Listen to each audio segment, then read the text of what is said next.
A lot can be said for great rulers who rule for years and years, but we can't forget about the rulers with only a few years, months, or even just a few days to their rule. I think that is where the best history drama can be found. Many were proclaimed monarchs but never actually crowned, and that is specifically the case for the three of the shortest reigns in English history. We start out with poor Lady Jane Grey. Her disputed rule was just 9 days long, without even a crown on her head before it got chopped off. Lady Jane Grey had the unfortunate privilege of being Edward VI's cousin, because she was a Protestant and he did not want to hand the throne to his Catholic half-sister. Jane was chosen as his successor. At just 16 years old, she succeeded to the throne upon Edward's death on July 6 of 1553.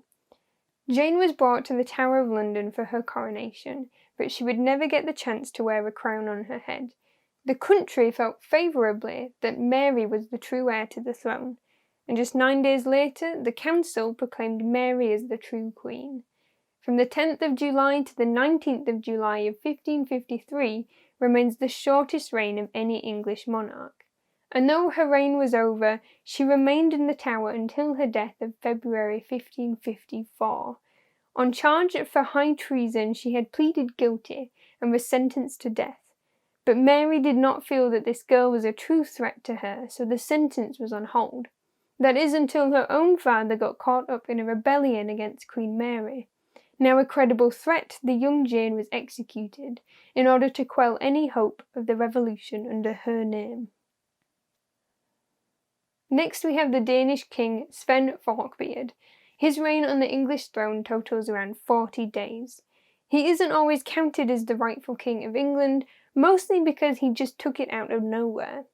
During Viking invasions and raiding in the early thousands, there was a lot of fighting to subdue the Viking threat. In 1002, England's King Ethelred ordered a massacre of all the Danes in England to rid the land of their settlement threats.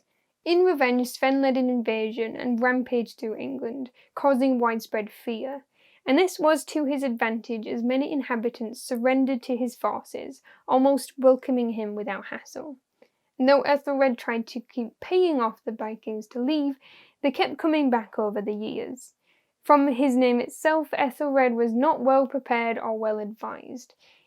In 1013, Sven took London easily, the English earls proclaiming Sven King of England and Denmark on Christmas Day of 1013. After all of that, he died just 5 weeks later on the 3rd of February, 1014, without ever having been crowned. It is uncertain how he died, though, the most popular theory being that he was murdered by the ghost of St. Edmund taking revenge for his own murder. But regardless of how he died, he ensured that the Viking invasions of England was a little bit more than just a footnote in history, and giving his sons and descendants their own credible claims to the throne. Last one up is Edward V at just 13 years old, clocking in 78 days on the throne, just over 2 months. It goes to show that the two shortest reigns are held by two young children left to be the pawns for the adults looking out for them. And this was an extremely tricky period for the monarchy itself, called the War of the Roses. To keep it short and sweet, the crown was fought for between two houses, the Yorkist line and the Lancastrian line. The crown eventually found its way into the hands of Edward IV, his father, and at the age of 12 he inherited the throne and became Edward V on 14th of April 1483. His father had arranged for Richard, Duke of Gloucester, who was also the boy's uncle, to serve as his protector. Edward's coronation was set for June 24th, and he was escorted to London with his uncle to wait in the Tower of London. They also brought his younger brother, also named Richard, Duke of York, along for the company, who was 9 years old. These two became known as the Princes in the Tower. They were spotted playing outside occasionally, until eventually no one ever saw them again. Richard allowed rumours to spread questioning the legitimacy of Edward IV and Elizabeth Woodville's marriage, therefore ruling out Edward V altogether, and claiming the rightful heir to the throne, that's right, as Richard himself. Parliament eventually bended to Richard's ways, Not only had the king disappeared, but his next heir and younger brother had disappeared with him. They passed Titulus Regius Statute, invalidating the marriage and ratified Richard's accession to the throne. The young king never made it to his coronation and was never crowned, his reign lasting from the 14th of April 1483 to June 26 of 1483.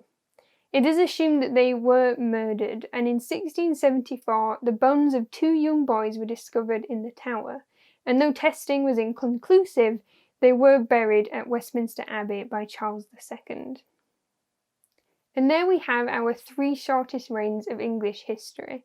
None of these fateful rulers were ever officially crowned, and in fact both Jane and Sven are even forgotten about as monarchs most of the time. One thing I was thinking about while researching this list was about who do we truly classify as legitimate ruler? Is a king or queen considered legitimate when other lords and nobles swear loyalty and accept their rule, or is it when a proper coronation ceremony takes place? I'll leave you to think about that. Thank you so much for watching, and I hope any of your questions were answered or inspired some more research on this topic. If you enjoyed this video, please like and subscribe to see more, and as always, goodbye for now.